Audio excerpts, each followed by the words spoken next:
Okay, I'm gonna show you my smoothie section. So this is basically my breakfast area. So I've helped people set up areas that inspire them to eat oatmeal. I've organized areas that help the kids be able to see what cereal is available. So my husband and I, well, first I made a vow that I was gonna have a smoothie as many mornings as I possibly could.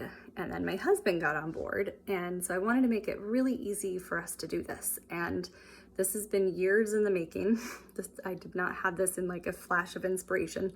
So I thought I would share in case this helps make things easier for you, in case you want to have a healthier breakfast time. So the way that I do it is, my camera won't turn around, so I'm gonna show you here.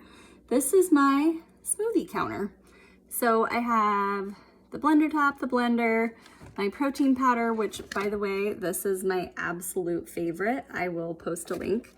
I have a blend of things that I mix in, and my little cup. So I also have a couple supplements that I didn't show. My St. John's wort. There's a couple other supplement mixes that I blend in. And then I also keep my homemade granola. Yes, I'm one of those. My homemade granola on the counter right next to it. And my husband's smoothie powder up on the top. So they're all right near each other.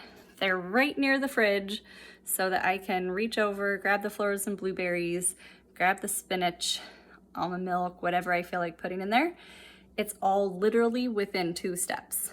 Even like fresh water from the fridge that I put in the smoothies, right there. So if you wanna have healthier breakfasts, see if you can condense it all, put it all in one area so that it makes it really easy for your sleepy brain in the morning to do what you really wanna do. So there you go. There's my smoothie solution.